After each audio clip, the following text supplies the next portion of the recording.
Topic है आपका ऊष्मी प्रसार। ठीक है, इकाई 8 तापमिति एवं ऊष्मी प्रसार। सबसे पहले अपन देखते हैं, है ना, ऊष्मा के बारे में तो सभी जानते हैं क्या है। ऊष्मा के बारे में सभी जानते हैं, है ना, कि ऊष्मा क्या है।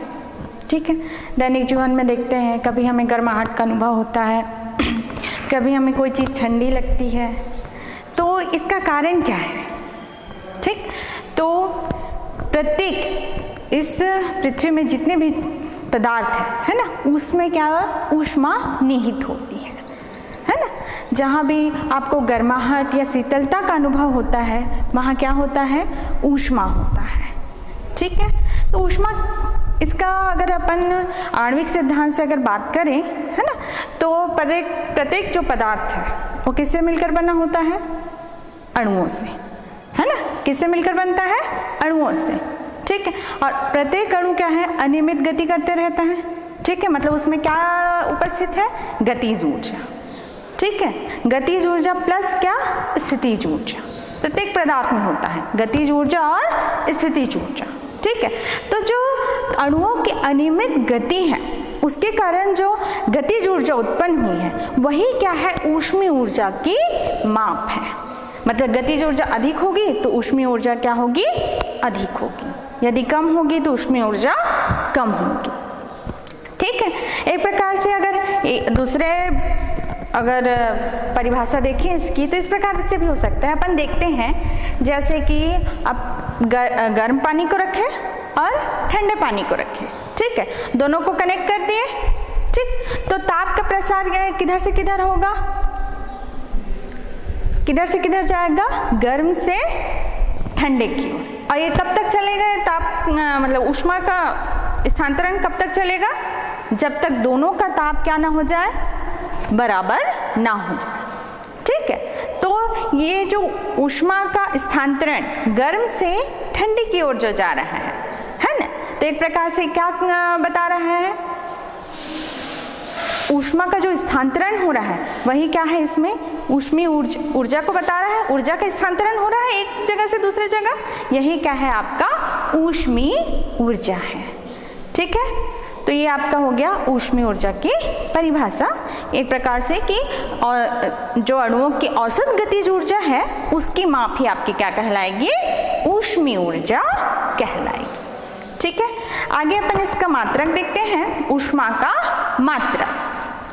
इसका जो व्यवहारिक मात्रक होता है वो होता है कैलोरी। जो व्यवहार में उपयोग लाते हैं वो आपका क्या है, कैलोरी। अगर ऐसा ही मात्रक देखें, है ना, तो वो आपका होगा जूल।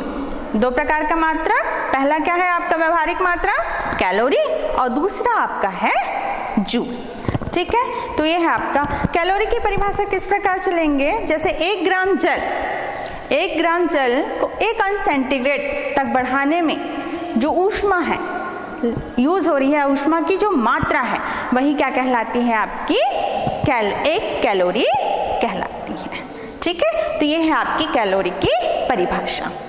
ठीक, अब इसका अगर ऊष्मा के अन्य मात्रक देखें तो अपन का ये हो जाएगा, जैसे एक बड़े मात्रक है ना, बड़े किलो कैलोरी बराबर आपका कितना हो जाएगा,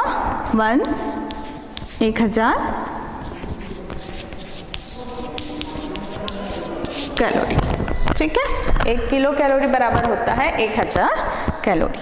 ठीक, उसी प्रकार यदि अपन 2 प्रकार के मात्रक बताए गए हैं, जूल और कैलोरी। ठीक है, तो यदि अपन जूल कैलोरी को जूल में यदि कन्वर्ट करते हैं तो आपका हो जाएगा 1 कैलोरी इक्वल टू 4.2 जूल। ठीक है, जूल का अगर नोटेशन देखें तो जे से डिनोट कर देते हैं। ठीक है, और इसके लिए कैलोरी के लिए CAL शॉर्ट में। ठीक है, तो ये है आपका ऊष्मा का मात्रक कैलोरी और जूल। ठीक है, आगे है आपका ताप। ये तो हो गया आपका ऊष्मा, है ना। आगे अपन देखते हैं ताप। वैसे अगर बोला जाए तो ऐसे लगता है कि ऊष्मा और ताप एक ही होगा, है ना, लेकिन ऐसा नहीं है, ठीक है। ऊष्मा अलग चीज है और ताप अलग चीज है। ऊष्मा ऊर्जा को बताता है, ऊष्मा क्या को बताता है, ऊर्जा को बताता है, और ताप क्या बताता है, कंडीशन को बताता है कि कोई वस्तु गर्म है तो कितनी गर्म है ना, और ठंडी है तो कितनी, मतलब उसकी स्थिति को बताता है। जबकि ऊष्मा क्या है, ऊर्जा को बताता है। ऊष्मा और ताप कभी भी समान नहीं हो सकते, ठीक है। तो ताप कहाँ हमको किसे पता चलता है ताप के बारे में, जैसे ताप है ना, तो अपन कैसे जानते हैं, जहां भी दो, जैसे कोई ठंडी वस्तु लिए कोई गर्म वस्तु लिए, है ना, तो उसकी स्थिति को कौन बताएगा, आपका ताप बताएगा, ठीक है। तो ठंडा है तो अपन जान जाते हैं, तापमापी लगाते हैं तो क्या जान जाते हैं अपन, कितना ठंडा है, और गर्म में रखते हैं तो जान जाते हैं कि कितना गर्म है, ठीक है। तो ये आपकी क्या है, ताप की संकल्पना है, ठीक है। एक प्रकार से आपका ताप क्या को बताता है, ठंडेपन और गर्माहट की स्थिति को बताता है, ठीक है। ताप का ऐसा ही मात्रक होता है केल्विन।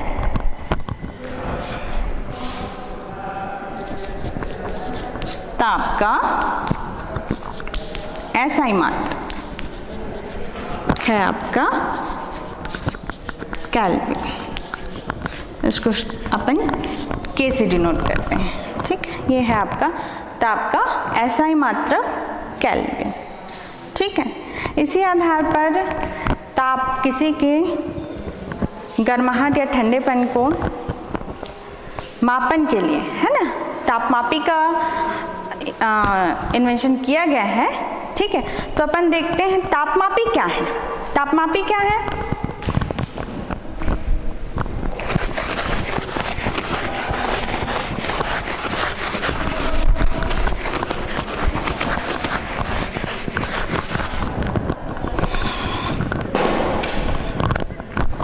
आगे है आपका तापमापी। तापमापी किसे कहते हैं, तापमापी किसे कहते हैं, जनरली डॉक्टर के पास होता है ना, थर्मामीटर जिसको कहते हैं। तापमापी को क्या कहते हैं, थर्मामीटर।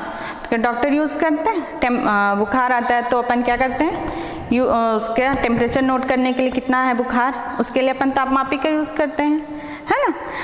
वेदर का यदि अपन को देखना है टेम्परेचर, उसके लिए भी अपन क्या है, तापमापी का यूज करते हैं, ठीक है। तो तापमापी क्या है, तापमापी का मतलब क्या होगा आपका, वह मापन यंत्र जिसके द्वारा हम किसका अध्ययन करते हैं, ताप का अध्ययन करते हैं, है ना, वो आपका क्या कहलाता है, तापमापी कहलाता है, ठीक है। तापमापी में दो कंडीशन को लिया जाता है, एक तो जल का बॉइलिंग पॉइंट और एक फ्रीजिंग पॉइंट। दो पॉइंट होते हैं, जैसे सबसे नीचे का जो शून्य जहाँ से जो तापमापी होता है उसमें स्केल बना होता है ना। स्केल में शुरुआत कहाँ से होता है आपका, शून्य से, ठीक है।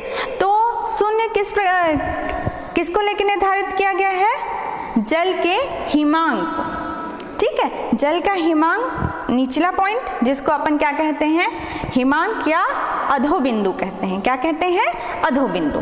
और उसके ऊपर का जो सबसे ऊपर होता है वो आपका क्या होता है, जो जल का क्वथनांक जिसको कहते हैं, बॉइलिंग पॉइंट या क्वथनांक, ठीक है। तो क्वथनांक होता है सबसे ऊपर, तो जल का क्वथनांक कितना होता है, 100, और हिमांक कितना होता है, 0, ठीक है। तो सबसे उसका जब स्केल बनाया जाता है तो उसका अधो बिंदु लिया जाता है 0, और ऊर्ध्व बिंदु सबसे ऊपर का जो बिंदु होता है वो जल का क्वथनांक होता है, जिसको क्या कहते हैं, ऊर्ध्व बिंदु, मतलब 100, ठीक है। ये दो कंडीशन को लेके क्या है, स्केलिंग की जाती है, ठीक है। तो दो बिंदु को ध्यान में रखते हैं, तो इसके आधार पर विभिन्न प्रकार के तापमापी बनाए गए हैं। अलग अलग वैज्ञानिकों के द्वारा। जैसे आपका सेल्सियस सुने होंगे, सेल्सियस तो जनरली यूज़ होता है, सबसे ज़्यादा कॉमन है ना, सेल्सियस थर्मामीटर, है ना। उसी प्रकार आपका दूसरा है फ़ारेनहाइट है, र्यूमर है, और आपका क्या है, केल्विन पैमाना। 4 प्रकार के पैमाने हुए, कौन कौन से? पहला आपका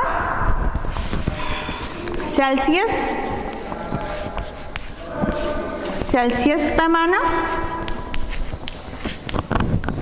दूसरा है आपका फ़ारेनहाइट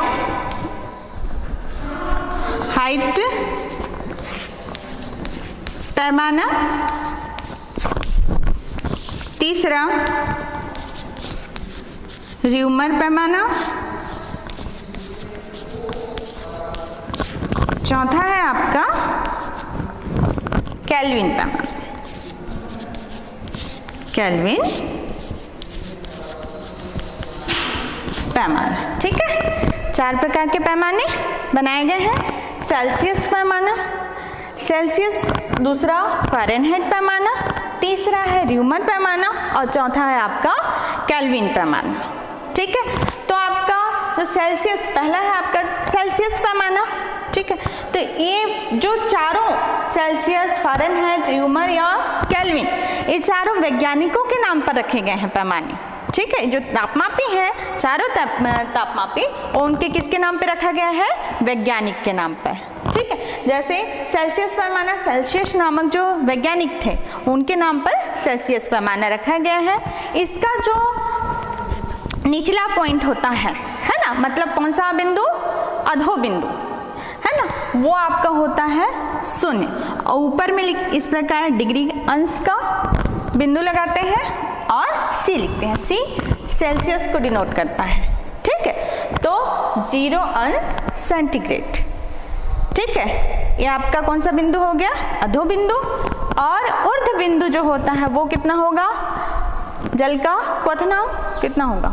100 अंश सेंटीग्रेड, ठीक है। मतलब 100 बराबर भागों में जो पैमाना है वो बटा होता है, ठीक है। एक एक डिग्री, एक जो खंड है वो क्या को बताता है? 1 डिग्री को बताता है, ठीक है। तो 1 अंश सेंटीग्रेड, ठीक। दूसरा है आपका क्या है? फ़ारेनहाइट पैमाना। फ़ारेनहाइट पैमाना भी वैज्ञानिक फ़ारेनहाइट के नाम पर रखा गया है, ठीक है। इसमें जो अधो बिंदु होता है वो आपका 32 से चालू होता है, ठीक है। 32 ऊपर यही नोटेशन डिग्री का, और फ़ारेनहाइट F से चालू हो रहा है तो यहाँ पर F, ठीक है। 32 अंश फ़ारेनहाइट, और इसका जो ऊर्ध्व बिंदु होता है वो कितना होता है आपका? 212 फ़ारेनहाइट, ठीक है। 32 फ़ारेनहाइट से 212 फ़ारेनहाइट, मतलब कितना हो गया टोटल? कितने खाने होंगे इसमें? 180 खाने होते हैं। कितने खाने होते हैं? 180 खाने। इसमें बराबर भागों में ये बटा होता है, ठीक है। अगला आपका है र्यूमर पैमाना। र्यूमर पैमाना में आपका र्यूमर के वैज्ञानिक के नाम पर रखा गया है, ठीक है। यहाँ पर आपका अधो बिंदु जो है वो 0 है, ठीक है। R से चालू हो रहा है वैज्ञानिक का नाम, तो इनके नाम के अनुसार यहाँ पर R लिख देते हैं, ठीक है, र्यूमर, ठीक। और इसका ऊर्ध्व बिंदु ये होता है 80, ठीक है, यहाँ से यहाँ तक, ठीक है। ये हो गया अधो बिंदु और ये हो गया आपका ऊर्ध्व बिंदु। अगला है आपका केल्विन पैमाना। केल्विन पैमाना केल्विन नामक वैज्ञानिक के नाम पर रखा गया है। इसका जो अधो बिंदु होता है वो आपका है 273.15, ठीक है। केल्विन के नोटेशन है, केल्विन से 373.15 केल्विन, ये है आपका, अधोबिंदु और ऊर्ध्व बिंदु। ठीक है, इसको मतलब 273.15, इसको अगर राउंड फिगर में लिखें तो आपका क्या लिख सकते हैं, 273 लिखोगे तो भी चलेगा। 273 केल्विन से 373 केल्विन पर। ठीक है, तो ये हो गया 4 प्रकार के पैमाने, सेल्सियस, फ़ारेनहाइट, र्यूमर और केल्विन। चारों के मान याद रखें। पहला 0 से 100 सेंटीग्रेड, 32 से 212 फ़ारेनहाइट, 0 से 80 र्यूमर और 273 केल्विन से 373 केल्विन। ठीक है, अब अपन देखते हैं, जैसे हमेशा कोई न्यूमेरिकल आ गया, आंकिक प्रश्न है ना, उसको सॉल्व करना है। तो यदि आपको पैमाना बदलना है, कभी ज़रूरत पड़ती है, आपको बोल दिया कि सेल्सियस पैमाना में है, आपको फ़ारेनहाइट में चेंज करना है ना, या आपको बताना है कि फ़ारेनहाइट में आपका तापमापी है, हमको जानना है कि उसका सेल्सियस में कितना होगा मान, है ना। तो उसके लिए एक सूत्र है जिसके द्वारा आप एक पैमाने को दूसरे पैमाने में बदल सकते हैं। ठीक है, तो उसके लिए अपन देखते हैं सूत्र।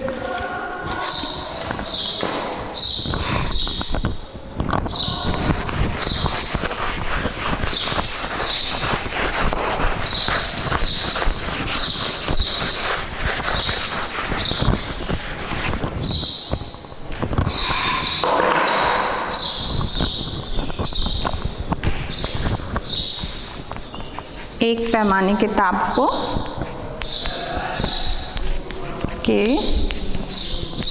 ताप को दूसरे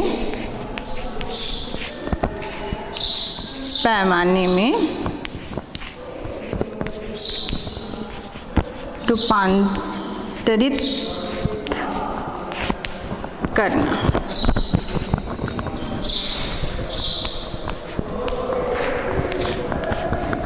ठीक है, हमको क्या करना है, अब एक पैमाने के ताप को क्या करना है, दूसरे पैमाने में रूपांतरित करना है।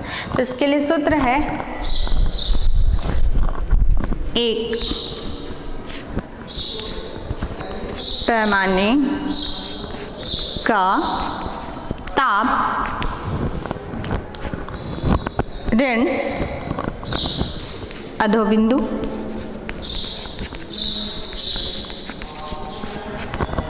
बटा ऊर्ध्व बिंदु ऋण अधोबिंदु बराबर अन्य पैमाने का ताप ऋण अधोबिंदु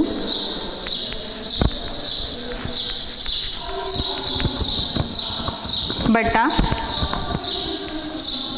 ऊर्ध्व बिंदु ऋण अधो बिंदु। ठीक है, तो आपका एक पैमाने के ताप को दूसरे पैमाने में यदि बदलना है ना, उसके लिए सूत्र है आपका एक पैमाने का ताप ऋण अधोबिंदु बटा ऊर्ध्व बिंदु ऋण अधोबिंदु बराबर। इसी प्रकार अन्य को लिखेंगे, दूसरे पैमाने का ताप ऋण अधोबिंदु बटा ऊर्ध्व बिंदु ऋण आपका अधोबिंदु। ठीक है, तो अपन इसी प्रकार बराबर करके अन्य के लिए भी लिख सकते हैं। 4 पैमाने होते हैं, है ना, चारों को इसी प्रकार अपन लिख सकते हैं। सबके लिए सूत्र वही होगा, बस एक दूसरे के बराबर करते जाएंगे। ठीक है, तो अपन इसको लिखें, एक पैमाने का ताप, तो सबसे पहला आपका कौन सा है, सेल्सियस। ठीक है, तो सेल्सियस के लिए क्या नोटेशन है, सी ऋण। अब सेल्सियस पैमाने में अधोबिंदु कितना होता है, सेल्सियस पैमाने में अधोबिंदु कितना होता है, 0, है ना।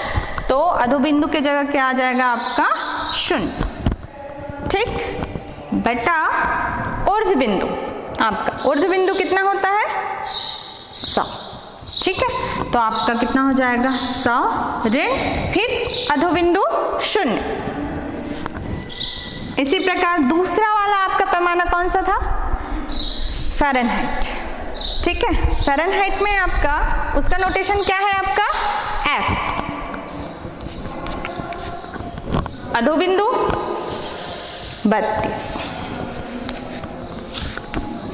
ऊर्ध्वबिंदु 212, ऋण फिर अधोबिंदु कितना है? 32।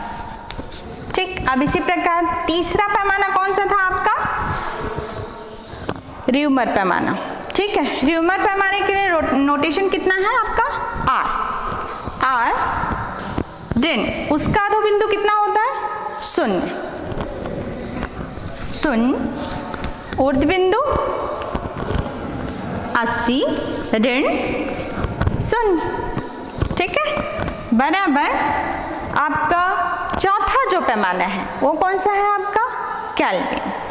केल्विन के लिए नोटेशन K, ऋण उसका आपका अधोबिंदु 273 बटा, अब चाहे तो 1.5 लिख सकते हैं, है ना, जरूरी नहीं है ये लिखना। ठीक, बटा आपका 373.15 ऋण 273.15, ये हो गया चारों। ठीक है, अब इसको थोड़ा सा और सिंप्लीफाई कर लेते हैं, कॉम्प्लिकेटेड है, थोड़ा सा सिंप्लीफाई करके दिखते हैं इसको।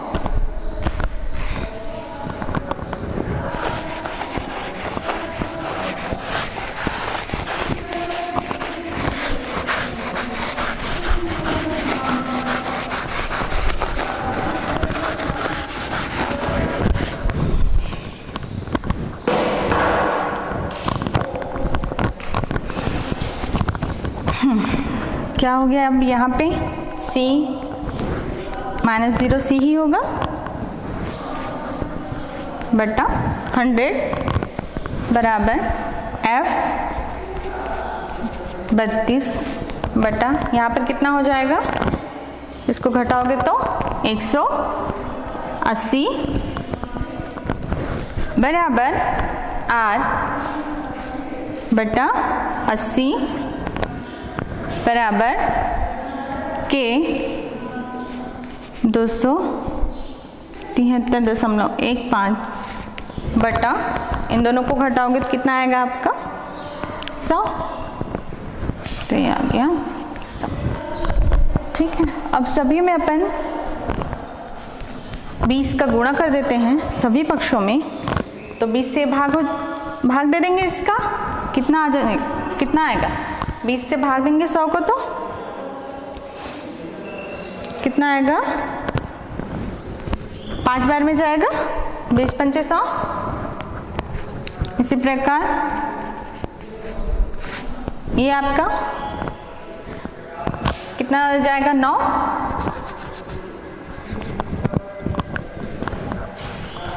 यहाँ पर 4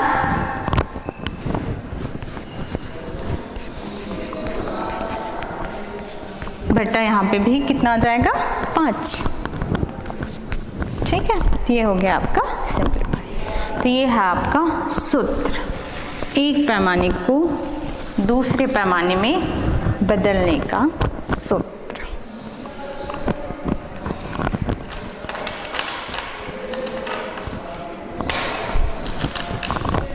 ठीक है, तो इसके द्वारा अपन क्या कर सकते हैं? जैसे सेल्सियस को अपन को फ़ारेनहाइट में बदलना है या फ़ारेनहाइट को र्यूमर में, किसी भी पैमाने को एक दूसरे में चेंज कर सकते हैं। मतलब दो इक्वेशन को ले लेंगे, जैसे अगर सेल्सियस और फ़ारेनहाइट में है ना, सेल्सियस को फ़ारेनहाइट में बदलना है तो इन दोनों को एक साथ ले लेंगे, C/5 इक्वल टू F - 32/9। ठीक है, उसी प्रकार किसी भी को आपको एक दूसरे में बदलना है तो दो पदों को आप ले लोगे और उसको आप हल करेंगे तो आपका एक पैमाना दूसरे पैमाना में बदल जाएगा। ठीक, तो अपन कुछ उदाहरण से देखते हैं किस प्रकार कर सकते हैं इसका उपयोग।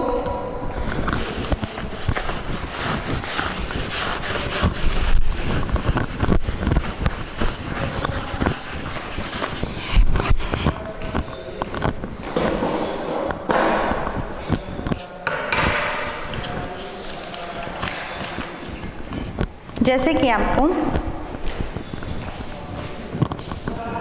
उदाहरण है -73 अंश सेंटीग्रेड को केल्विन पैमाना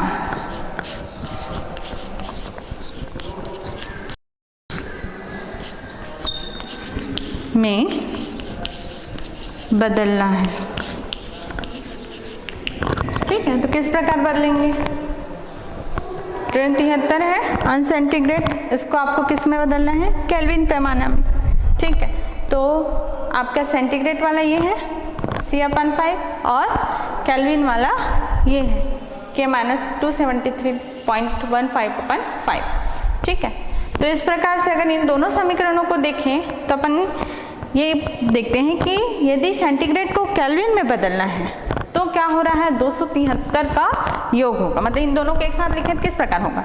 C/5 = K, इसको राउंड फिगर में लिख देते हैं, 273 ही लिख देते हैं, 273/5, 5 तो कैंसिल हो जाएगा उसका।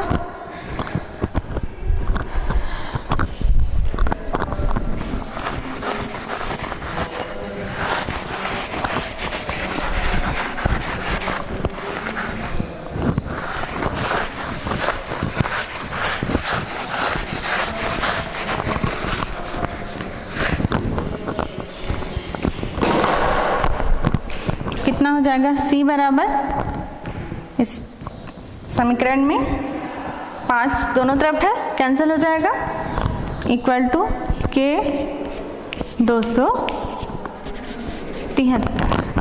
ठीक है, यदि अपन सेंटीग्रेड जो है उसको यदि केल्विन में बदलते हैं तो 273 क्या हो जाएगा? इधर आ जाएगा, तो योग के रूप में। मतलब केल्विन में यदि बदलना है सेंटीग्रेड को तो अपन क्या करेंगे? 273 का योग करेंगे। ठीक है, तो इस स्थिति में आपका इसको दूसरे तरह भी सूत्र लिख सकते हैं, है ना? T अंश सेंटीग्रेड है, इसका अन्य सूत्र है इसका सेंटीग्रेड को केल्विन में बदलने का। T अंश सेंटीग्रेड बराबर हो जाएगा 273 T केल्विन, है ना? मतलब अंश सेंटीग्रेड को यदि केल्विन में बदलना है तो 273 का उसमें योग कर देंगे। ठीक है, तो आपको क्या प्रश्न दिया गया था? -73 अंश सेंटीग्रेड है, इसको किस में बदलना है? केल्विन में बदलना है। ठीक है, तो कितना हो जाएगा? यहाँ -70 की जगह कितना दिया है? 73 अंश सेंटीग्रेड को केल्विन में बदलना है, तो यहाँ पर T की जगह कितना आ जाएगा? -73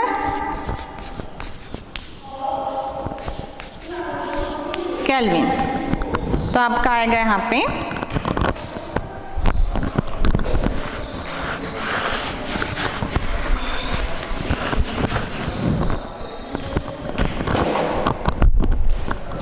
कितना आ जाएगा? दोनों को घटाओगे तो 200 केल्विन। ठीक है, तो -73 अंश सेंटीग्रेड को यदि केल्विन में लिखते हैं तो कितना लिखेंगे? 200 केल्विन।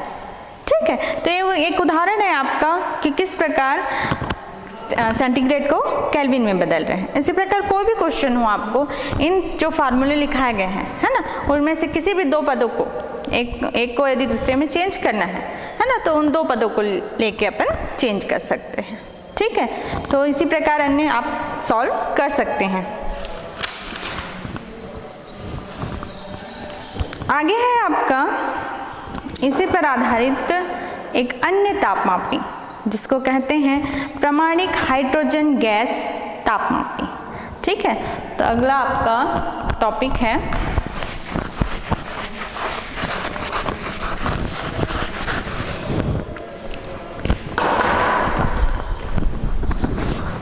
प्रामाणिक हाइड्रोजन गैस तापमापी।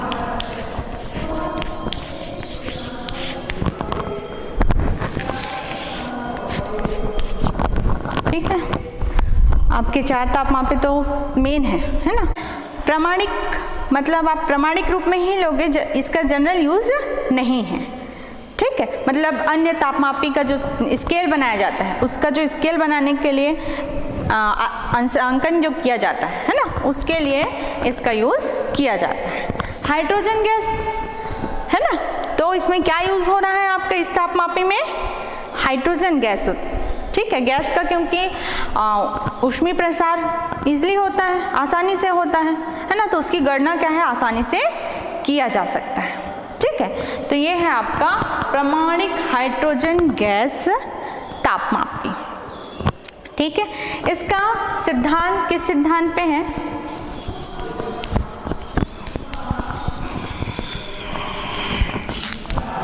सिद्धांत है स्थिर आयतन पर। आपका क्या है? स्थिर आयतन पर दाब में परिवर्तन, ठीक है। आपको क्या रखना है? आयतन को स्थिर रखना है और किस में परिवर्तन करना है?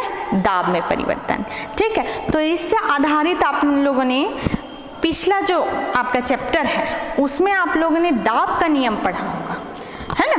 दाब का नियम क्या कहता है? 3 नियम थे उसमें।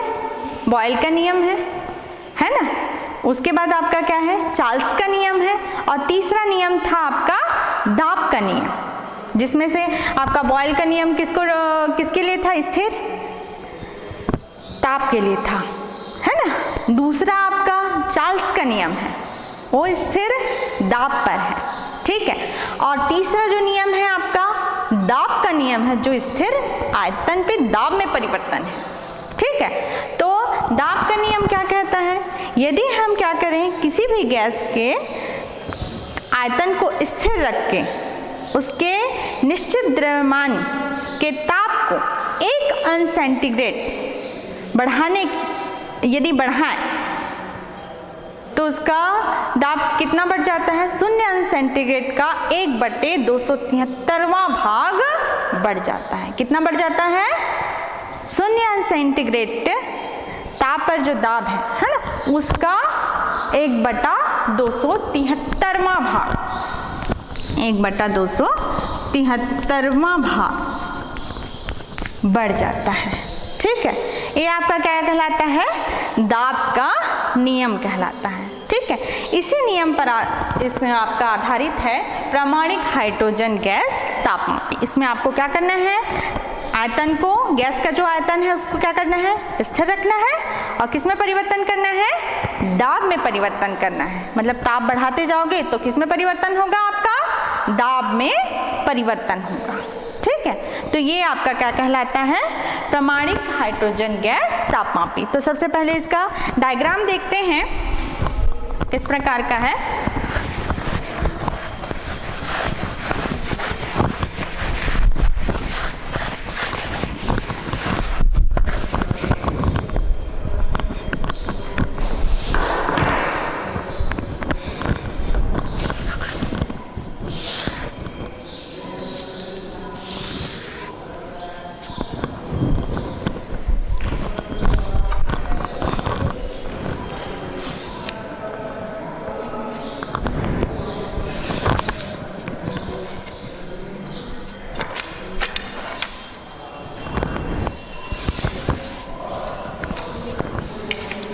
ये आपका स्टैंड हो गया।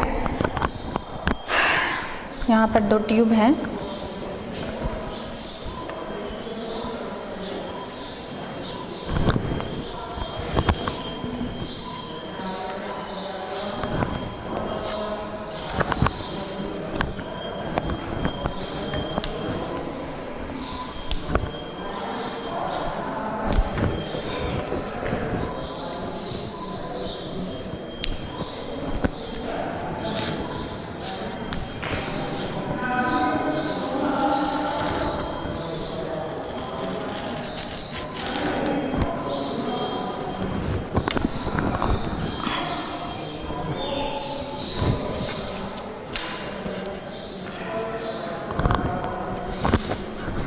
ये 3 नली हैं।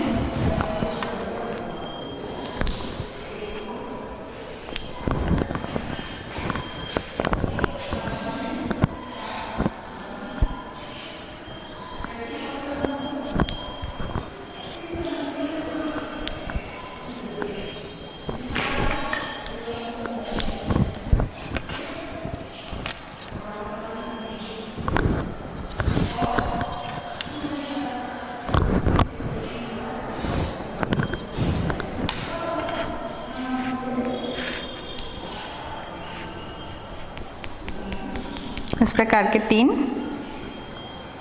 मोटी नलियां हैं। यहाँ पे सभी में पारा भरा हुआ है।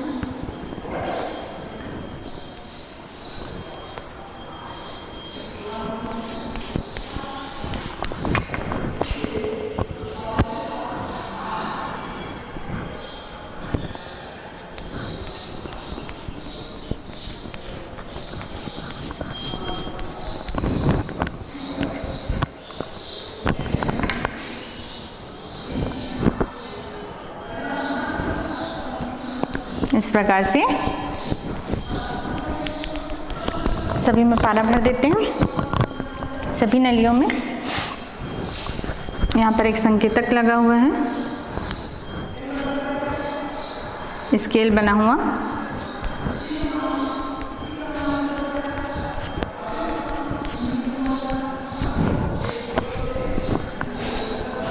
यहाँ पे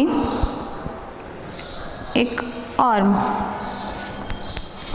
नली, पतली नली गई है, जिसका संबंध आपका एक कांच के बल्ब से है।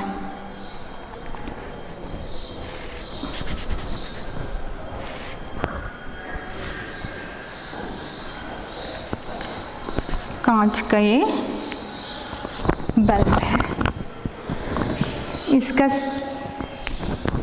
इसमें आपका हाइड्रोजन भरा हुआ है। हाइड्रोजन इसमें है आपका। यहाँ पे आपका सबको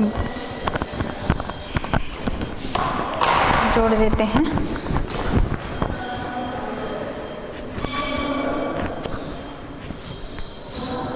स्टैंड से अटैच कर देते हैं सभी पाइप को।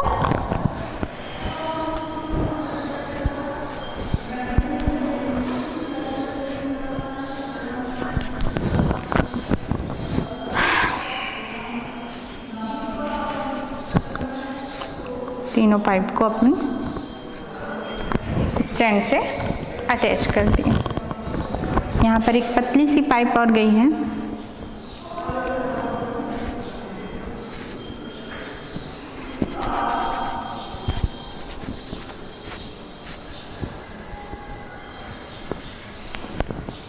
यहाँ पर एक संकेतक लगा हुआ है। ठीक है, ये बैरोमीटर की तरह कार्य करता है आपका। बैरोमीटर।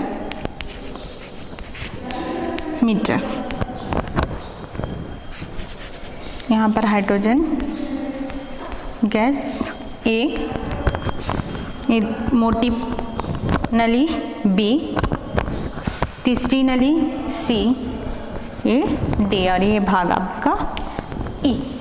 ठीक है, तो इस प्रकार से हाइड्रोजन गैस तापमापिक की क्या है संरचना। हाइड्रोजन गैस तापमापी,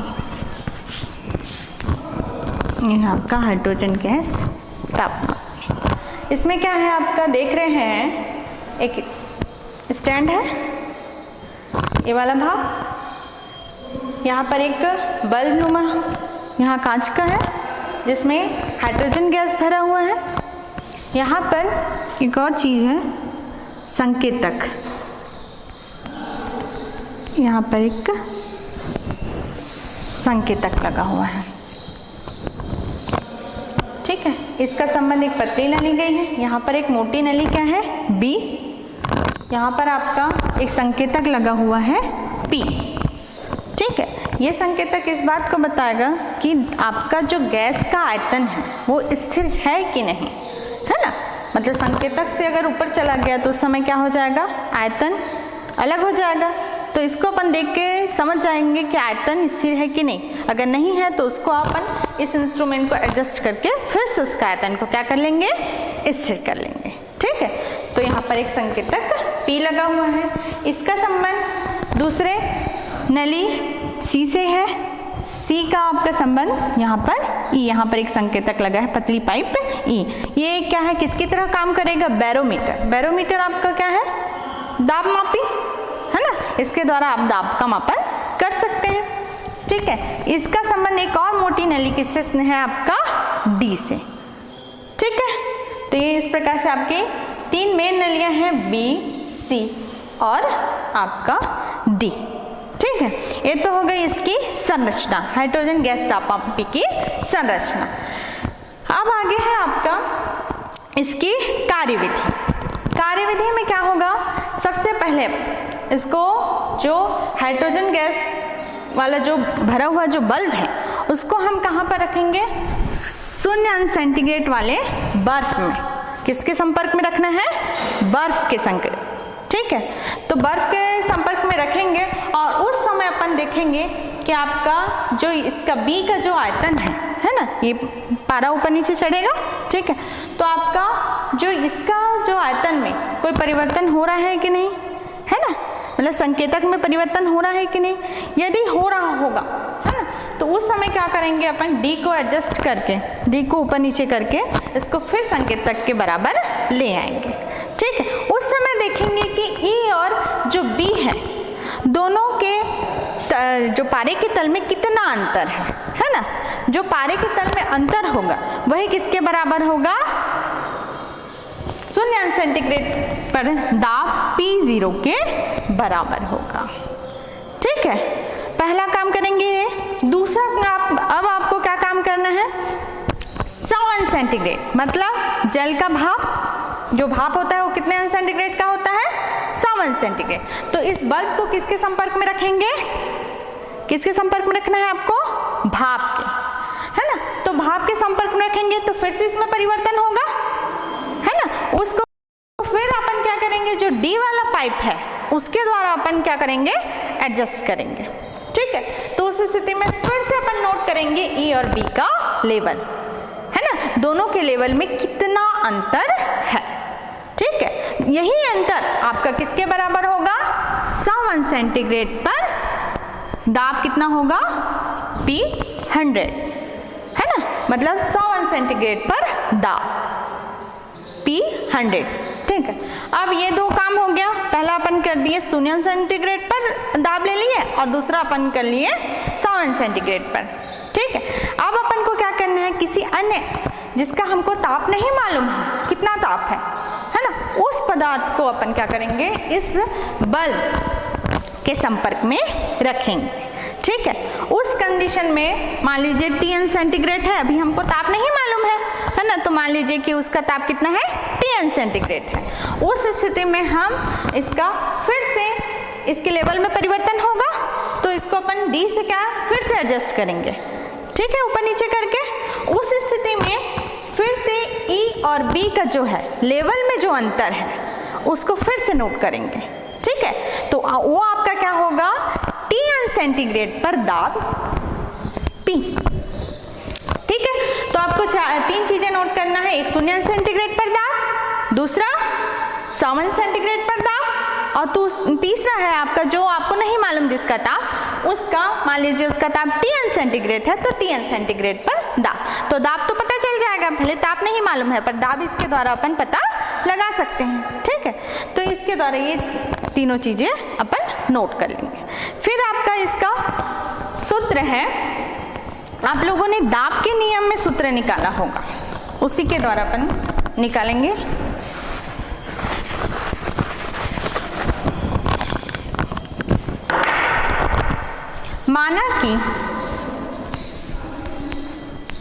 माना कि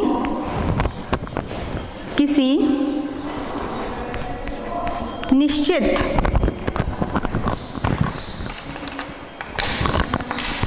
किसी निश्चित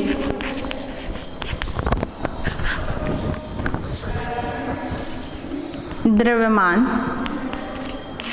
का 100 सेंटीग्रेड पर दाब P0, 7 सेंटीग्रेड पर दाब P100 तथा 10 सेंटीग्रेड पर दाब P है। अतः दाब के नियम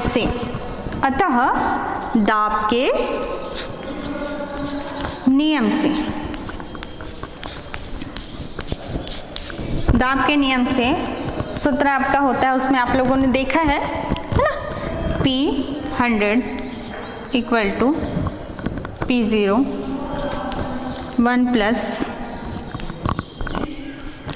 100 अपॉन 273,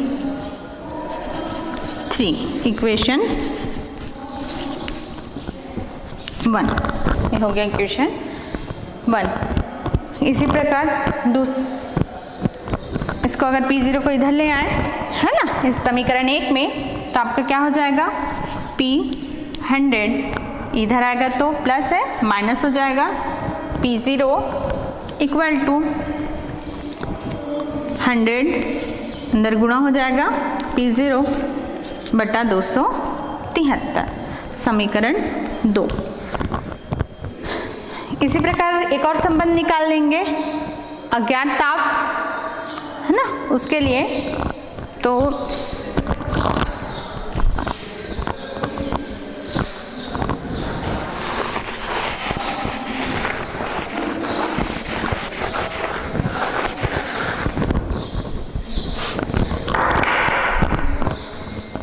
अज्ञात ताप के लिए हो जाएगा P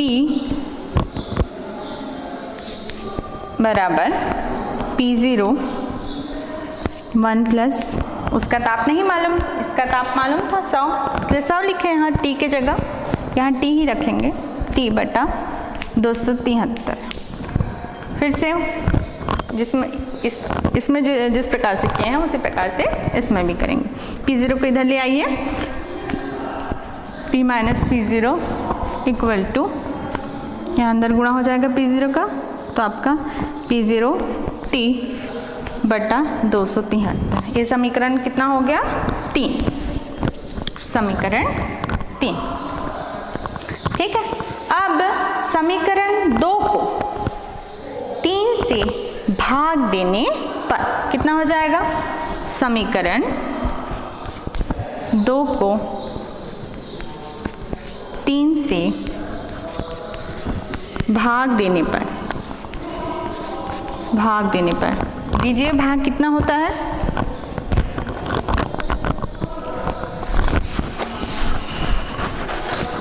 कितना होगा, दोनों के भाग दोगे तो P100 माइनस P0 बटा ये आ जाएगा आपका P minus P0 equal to, उसमें कितना था आपका P0 100 अपान 273 है ना, और इसमें क्या है P0 T अपान 273, तो 273 कट जाएगा आपका, P0 भी कैंसिल हो जाएगा, क्या बचेगा, केवल ऊपर 100 और नीचे T, आपका 100 अपान T।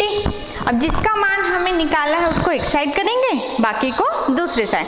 हमें किसका मान निकालना है, ताप, अज्ञात ताप को निकालना है T को, तो T को एक साइड करेंगे, बाकी को दूसरे साइड। तो आपका क्या हो जाएगा, T equal to P minus P0 upon P100 minus P0 into 100। तो ये हो गया अज्ञात ताप निकालने का सूत्र, हाइड्रोजन गैस ताप मापने। ठीक है, तो यहाँ पर अपन ये सभी की वैल्यू मालूम है ना, इस हाइड्रोजन गैस तापमापी के द्वारा हमने P0 नोट किया है बर्फ के लिए, P100 नोट किया है भाप के लिए, और P नोट किया है अज्ञात ताप के लिए। ठीक है, तो इन सभी का मान यहाँ पर रख देंगे तो आपका क्या निकल जाएगा, T का मान निकल जाएगा। तो ये है आपका हाइड्रोजन गैस तापमापी। ठीक है,